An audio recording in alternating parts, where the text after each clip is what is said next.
পীর টির মানি না। আমি তোর মতন 14 কোটি মোল্লা পীর না মানলে পীরের আসেও না, যায়ও না। জোরে বলেন ঠিক কিনা? পীরের আসে যা, মাজার ভাঙতেছ, অলি তো ভাঙ্গে নাই। লা ইলাহা, জোরে জোরে, লা ইলাহা, লা ইলাহা, লা ইলাহা, লা ইলাহা ইল্লাল্লাহ মুহাম্মাদুর রাসূলুল্লাহ সাল্লাল্লাহু। মহান আল্লাহ পাকের দরবারে কোটি কোটি শুকরিয়া আদায় করে আল্লাহ পাক পৃথিবীতে মুসলমান করে পাঠালেন। খুশি না বেজার? বলুন আলহামদুলিল্লাহ। কোটি কোটি বার শুকরিয়া আদায় করে আখিরি পয়গম্বরের উম্মত করে আমাদেরকে পাঠিয়েছেন। বলুন আলহামদুলিল্লাহ। বন্ধুগণ, আপনারা সবাই ভালো আছেন তো? আমিও আলহামদুলিল্লাহ। আমার আগের বক্তা ভাই, ওনার ওয়াজ আমি খুব পছন্দ করি, একসাথে ওনার ওয়াজ করেছি। অধ্যক্ষ আল্লামা মোহাম্মদ হাসান রেজা আল কাদেরী।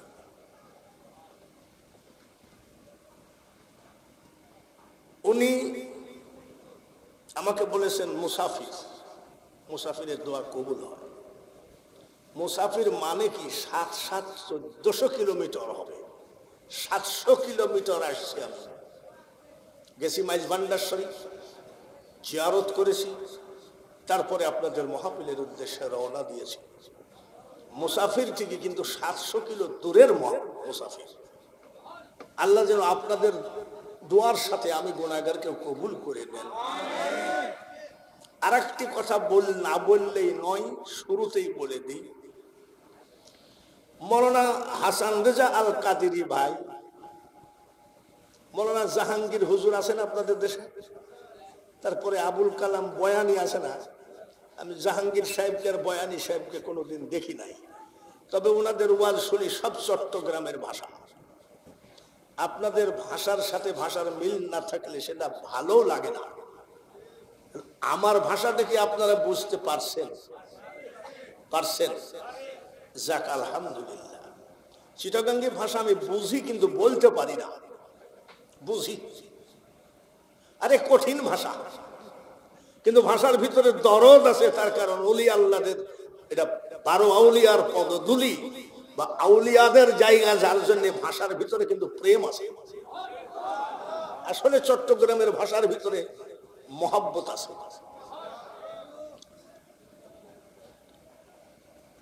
আরবি ভাষায় কোরআন নাজেল হয়েছিল, তাই 30 পারা কোরআন মুখস্থ করতে পেরেছে।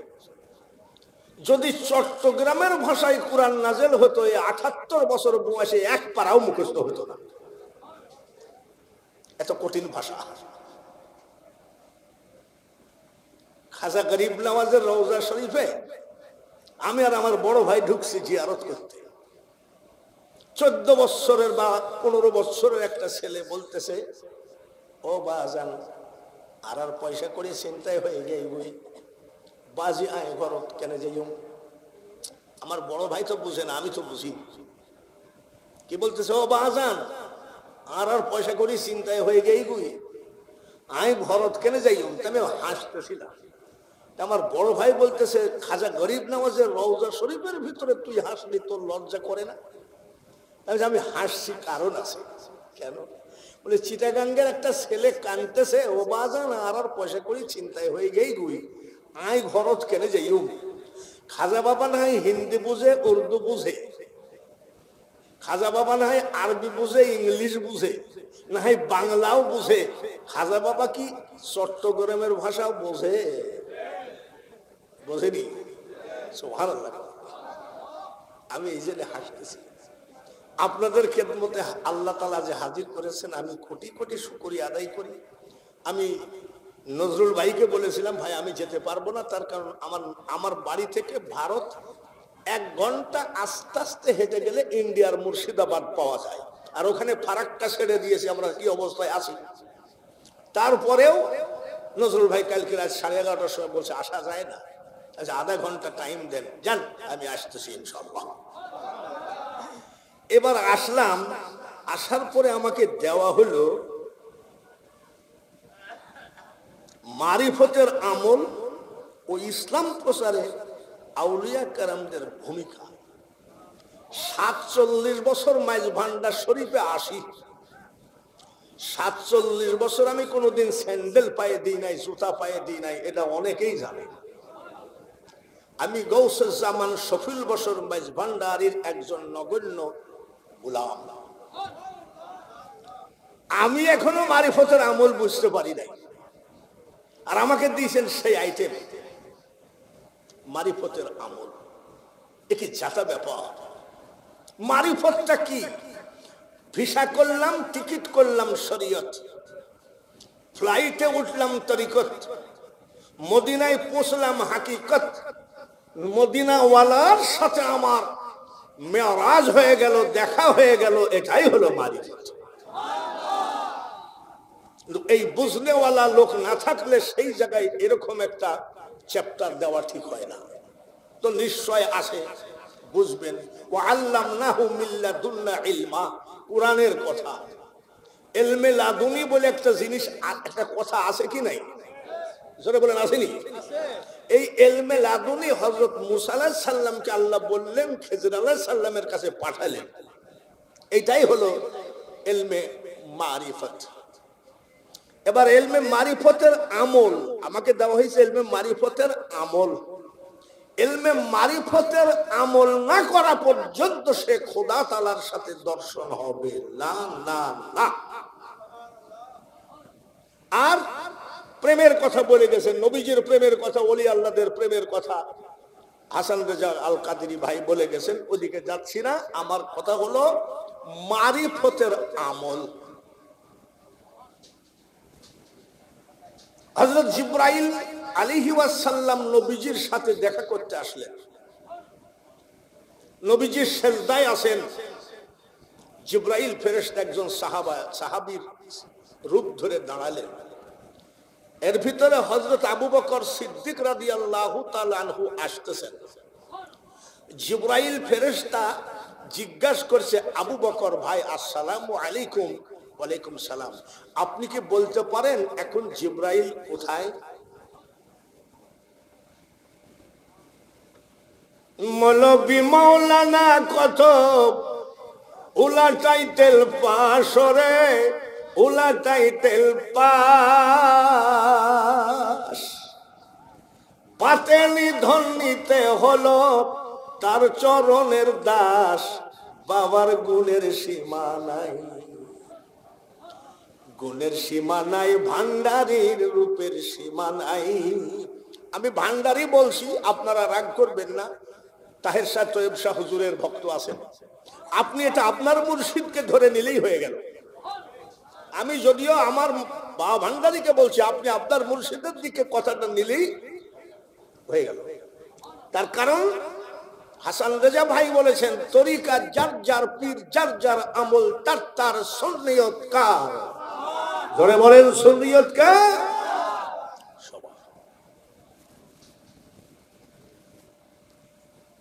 আবু বকর ভাই, জিবরাইল ফেরেশতা কোথায় বলতে পারেন?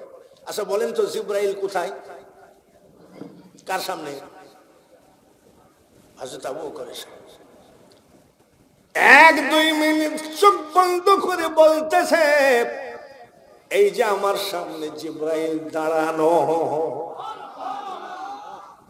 খেলাফতি নেওয়ার জন্য পীরের দরবারে ঘোরাটাও নফসানিয়াত। পীরের দরবারে গোলাম হয়ে যাওয়া, যেমন তিনি বললেন, আমি মাইজ ভান্ডারীর গোলাম না, আমি একটা মাইজ ভান্ডারীর দরবারের কুকুর হয়ে বাঁচতে চাই।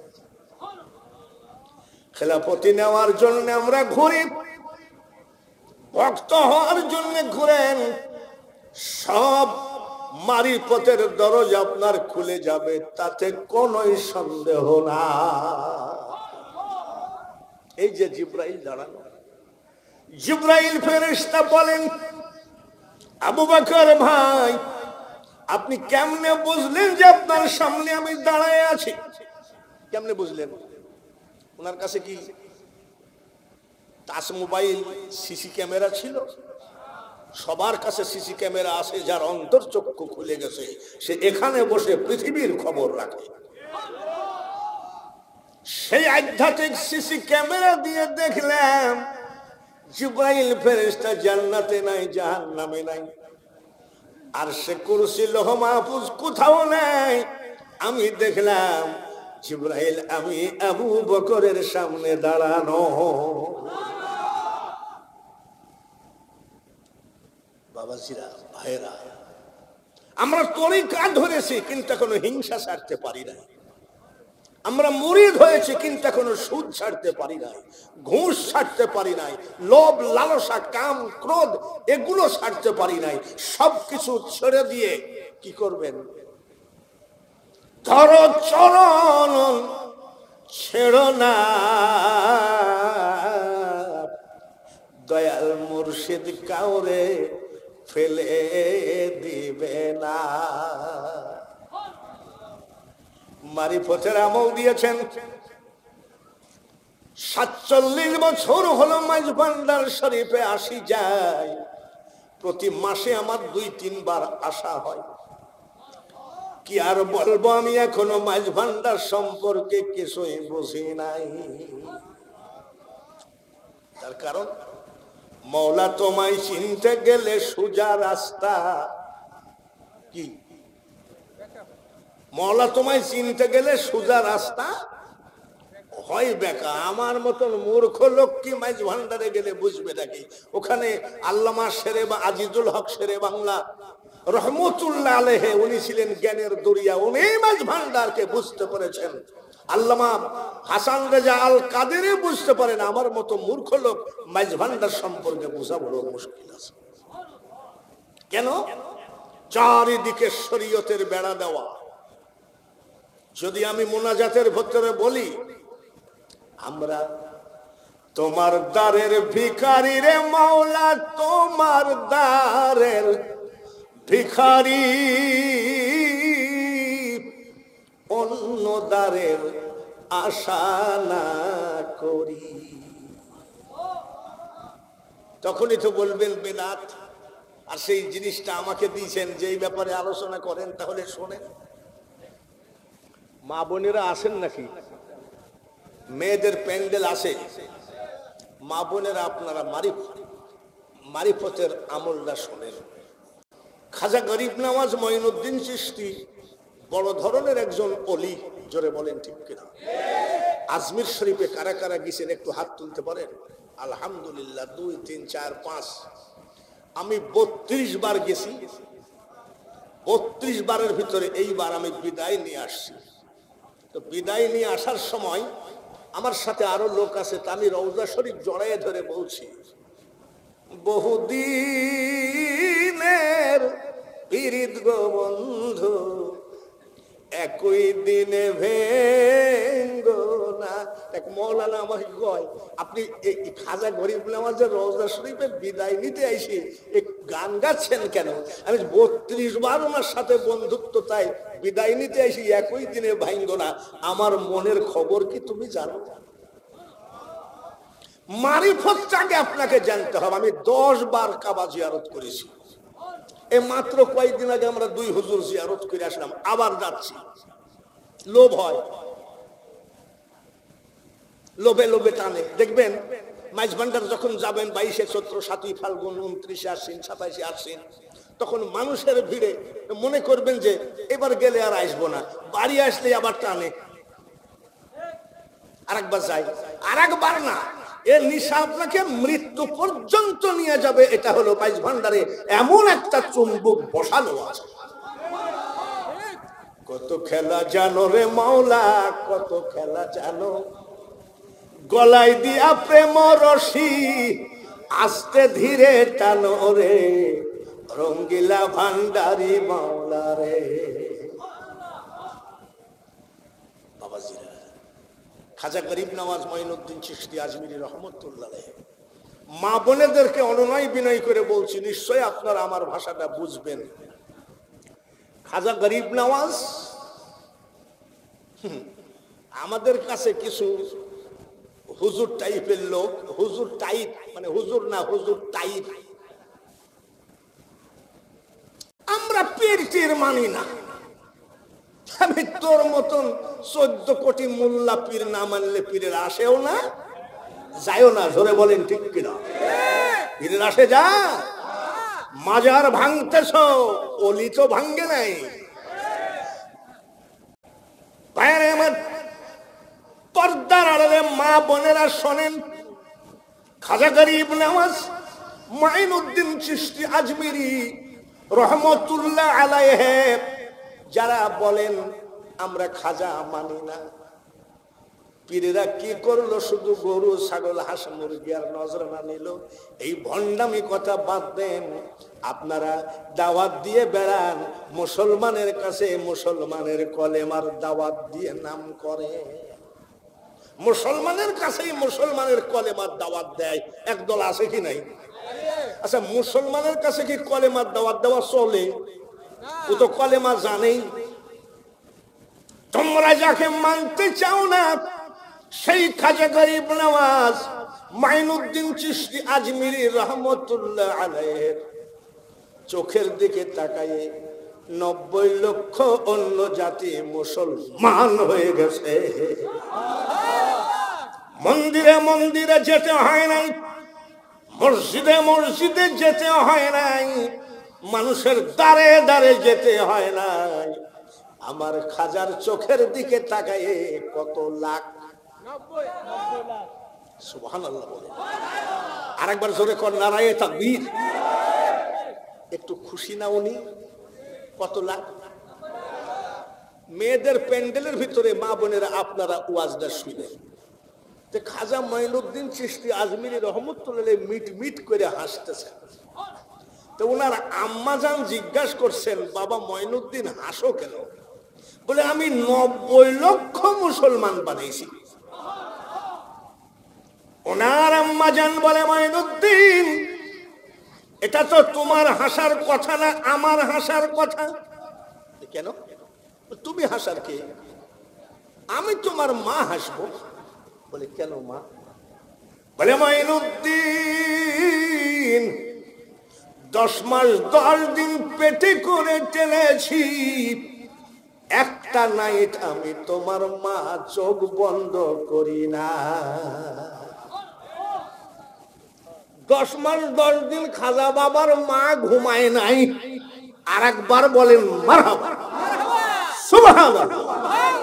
সারা রাত কি স্টার জালসা দেখছে নাকি? TikTok, Facebook?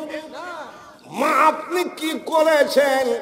বলে সারা রাত্রি আব্বা আমি যাই না মাঝে ইবাদত করেছি, কোরআন তেলাওয়াত করেছি, তাসবিহ তেলাওয়াত করে ফজরের যাই না মাঝে বসে দু চোখের পানি ফেলে কেঁদেছি। মাবুদ আমার পেটের বাচ্চাটা ইঞ্জিনিয়ার ডাক্তার ডক্টর হওয়া দরকার নাই, আমার পেটের বাচ্চাটাকে তুমি বিশ্ব ওলি বানায়ে দিও।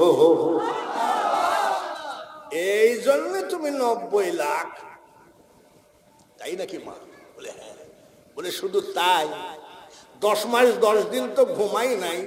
আর একটা কথা শুনে বলে, যতবার, যত দিন, যত মাস তুমি আমার বুকের দুধ খেয়েছো, মাইনুদ্দিন আমি তোমার মা, বিনা অজুতে আমার দুধ তোমার মুখে ঠেকায় না।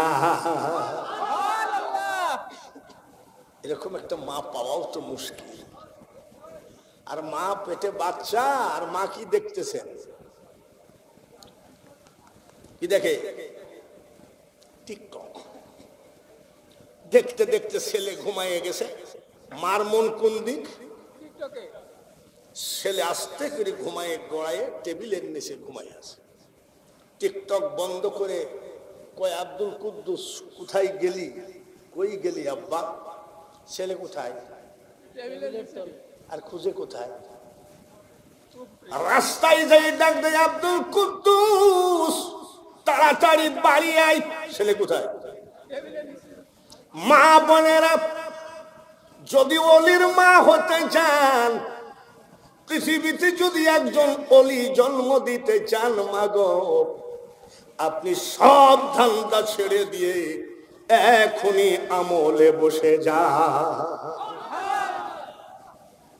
যেসব কানার দল আমার খাজাকে নিয়ে কত বাজে কথা বলে, মসজিদের মেম্বারে জুম্মার দিনেও খাজার বিরুদ্ধে বলে, তাদেরকে বলি, ওরে পাগলের দল রে, এখনো বুঝতে পারো নাই আমার খাজা যখন পর্দা করলেন, মারা যাওয়া বলা যাবে না। ওলি আল্লাহর বেলায় বাবা ভান্ডারি মারা গেছে, এ কথা কি বলা যাবে? মঈন বাবা মারা গেছে বলা যাবে? হযরত কেবলা মারা গেছে বলা যাবে? কেন? ওয়ালা তাকুলু লিমান ইউকতালু ফি সাবিলিল্লাহি আমওয়াত বাল আহইয়াউ ওয়ালাকিন লা তাশউরুন। কথাটা কার? আল্লাহর। আল্লাহ বলে, আল্লাহর রাস্তায় যারা মারা গেছে তাদেরকে তোমরা মৃত বলো না, তারা জীবিত। সুবহানাল্লাহ বলেন। মাঝবান্ডারি একটা গানের মধ্যে আমি শুনেছি, আলাউলিয়া লায়ামুতু, হাদিসে লিখন, আউলিয়ারা রহে জিন্দা, নাই তাদের মরণ। খাজা গরিব নওয়াজ পর্দা করলেন, হেলিকপ্টার হয় নাই, ফ্লাইট হয় নাই, হিরো হোন্ডা হয় নাই, প্রাইভেট কার, পাজারো গাড়ি, গরুর গাড়ি, বাইসাইকেল কিছুই হয় নাই। ওই টাইমে মাগো ওয়াজটা শুনে যান, আপনারা কত কষ্ট করে মহিলা প্যান্ডেলে বসে আছেন, ওয়াজটা শুনে যান। গরুর গাড়ি, সাইকেল, বাইসাইকেল কিছুই হয় নাই। ওই টাইমে আমার খাজার জানা যায় 16 লক্ষ লোক জমায়েত ছিল। কত লাখ? জানাজায় যাওয়ার পরে আমরা বলি, মুখের কাফনটা একটু সরান্ত, একটু শেষ দেখাটা দেখে নেই, বলি না? 16 লক্ষ লোকের দাবি, মুখের কাফনটা একটু সরান্ত, আমার খাজার মুখখানা একটু দেখে নেই। আমার খাজার মুখের কাফনটা সরানোর পরে দেখা গেল জীবিত থাকাকালীন, জাহেরা থাকাকালীন তার চেহারায় যেমন নূর ছিল রে, পাগলের দল পর্দা করার পরে তার চেহারার উপরে হাজার হাজার গুণ নূর বেড়ে গেছে। ওই লাশ মুবারকের উপরে নূর মুবারক দেখে আরো 1 লক্ষ অন্য জাতি মুসলমান হয়েছিল। এটা আমার খাজা গরিব নওয়াজ।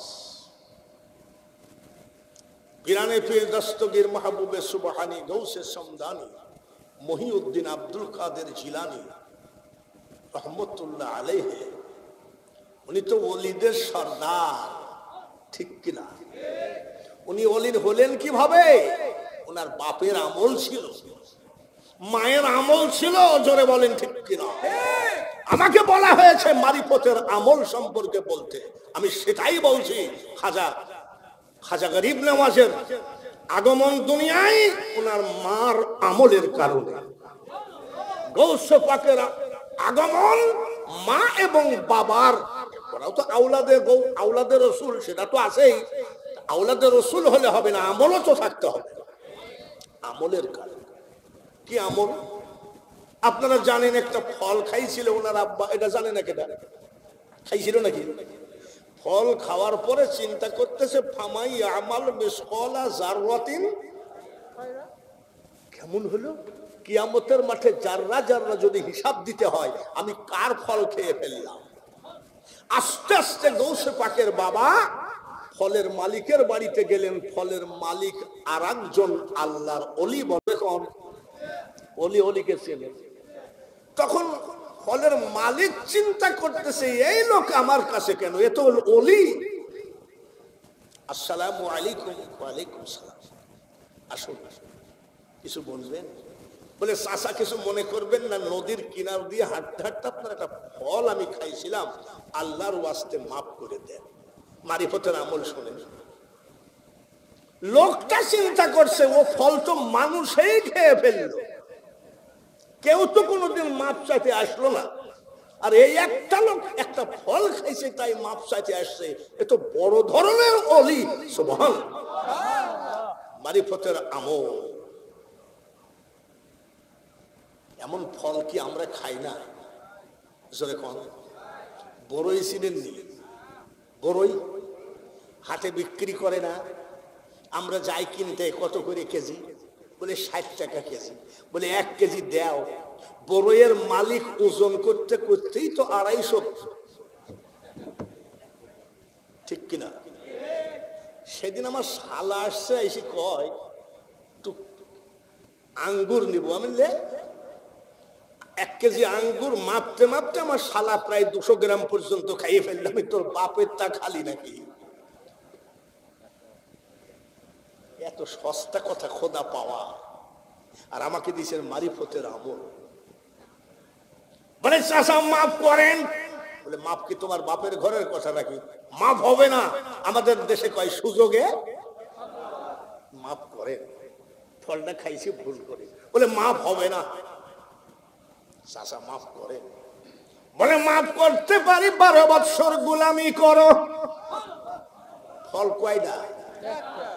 এক ফলে যদি 12 বৎসর গোলামি করা লাগে রে ইসলামী একতার সঙ্গের ভাইয়েরা, ওরকম হাজার ফল মানুষের চুরি করে খেয়েছি। এখনো যে জায়গায় পারো মাইজ ভান্ডার বলে বলছি না, আল্লাহর ওলি যেখানে পাও সেখানে তার চরণ ধরে ক্ষমা চাও। তার কারণ ওয়াবতাগু ইলাইহিল ওয়াসিলা, ক্ষমা চেয়ে আগে নাপাকি গুলো বের করো, তারপরে মারিফত খোঁজো। কত বছর? 12 বছর। ফল কয়টা? চাচা আজকে 12 বছর হয়ে গেল। বলে মাফ হবে না। বলে আপনি যে বলেছিলেন যে 12 বছর গোলামি করলে মাফ হবে, বলে মাফ কি তোমার বাপের ঘরের কথা নাকি? বলে 12 বছর মিস হয়ে গেল। বলে মাপ কি তুমি চাও? বলে হ্যাঁ। 12 বছর পরেও জিজ্ঞাসা করছে মাপ কি তুমি চাও? বলে হ্যাঁ। মাপ যদি চাইতে হয়, আমার একটা মেয়ে আছে, তাকে বিয়ে করতে হবে, তুমি কি রাজি? গৌসে পাকের বাবা কি বললেন? এইটা বাদ দিয়ে অন্য গোলামি দিন আমি এইটা করতে পারবো না। আমরা হলে কি বলতাম? হ্যাঁ বিয়ে দিয়ে দাও, তারপরে বাড়ি নিয়ে 12 বছরের স্বাদ মেটাবো। আর উনি বলছে এটা আমি পারবো না। বলে তাহলে মাফ হবে না। বিয়ে করলে কি মাফ করবেন? বলে হ্যাঁ। বলে তাহলে বিয়ে দিয়ে দেন, মাফ করবেন তো? বলে ফলের মালিক কয় বিয়ে করার আগে আমার মেয়ের ডিজাইন শোনো, কাটিং শোনো। বলে আমার মেয়ে খোঁড়া, আপনাদের দেশে কি কয় যে হাঁটতে পারে না? ন্যাংড়া। আমার মেয়ে ন্যাংড়া, হাঁটতে পারে না। আমার মেয়ে বুবা, কথা বলতে পারে না। আমার মেয়ে কানা, অন্ধ চোখে দেখে না। আমার মেয়ে ঠসা বা বৌরা, আপনাদের দেশে কি বলে জানি না, কি কয়? বৌরা, কানে শুনে না। বিয়ে করবা নাকি? গোসে পাকের বাবা মনে মনে চিন্তা করে কি আর করব বাবা, মাপ তো পাইতেই হবে, কিন্তু মাল তো একেবারে অসহায়। তোমার যে মেয়ে, ও মাল তো একেবারে অসল, ন্যাংড়া, কানা, ঠসা, বৌরা, বুবা। বলে বিয়ে করবা নাকি? বলে মাপ যদি করেন তাহলে বিয়ে দিয়ে দেন। কাজী ডাকা হলো, বিয়ে দেওয়া হলো। এইবার ফলের মালিক কয় বাবা এটা বাসর ঘর, এই ঘরে আমার মেয়ে আছে, বাসর ঘরের দরজায় গিয়ে কয় আসসালামু আলাইকুম ইয়া আহলাল বাইত, ঘরে কে আছেন সালাম নেন। সুন্দরী একজন মেয়ে মানুষ লাফ দিয়ে বাসর ঘরের খাটের থেকে উঠে বলছে ওয়া আলাইকুমুস সালাম ওয়া রাহমাতুল্লাহ। জামাই তো ঝাড়ি দৌড়, একটা দৌড়। শ্বশুর জিজ্ঞেস করে বাবা দৌড় মারলা কেন? বলে আব্বা কিছু মনে করবেন না, আমি ভুল করে অন্য ঘরে ঢুকেছি। বলে না, ওইটাই আমার ঘর, ওইটাই আমার মেয়ে। আপনি যে বললেন বুবা কথা বলতে জানি না, আমি সালাম দিলাম ওয়ালাইকুম আসসালাম, বলেছেন বুবা নয়। আপনি যে বললেন অন্ধ চোখে দেখি না, আমাকে দেখলো, তাহলে তো অন্ধ না। আপনি যে বললেন ন্যাংরা, লাফ দিয়ে উঠে দাঁড়ালো, ন্যাংরাও নাই। আমি যে সালাম দিলাম, আমার সালাম কানে শুনলো, তাহলে মেয়ে তো বৌরা না। বলে জামাই বাবাজি শোনো, শোনো, বসো। ন্যাংরা মানে আমার মেয়ে, আমার বাড়ি ছাড়া তার জীবনে কোনোদিন পার্শ্বের বাড়িতেও যায় না। এর নাম কি? এই জন্য বলেছি ন্যাংরা। কানা মানে পুরুষ বলতে শুধু আমি তার বাবাকে দেখেছে, দ্বিতীয় কোন পুরুষ দেখে নাই, যার জন্য কানা। বোবা মানে আমি বাবা ছাড়া দ্বিতীয় কোন পুরুষকে SMS দেয় নাই, মেসেজ দেয় নাই, ভিডিও কল, সিডিও কল, কোন কলে কথা বলে নাই। আমার মেয়ে পুরুষের ভিতরে আমি বাবা ছাড়া দ্বিতীয় কোন পুরুষের সাথে কথা বলে নাই, যার জন্যে আমি বলেছিলাম আমার মেয়ে বোবা।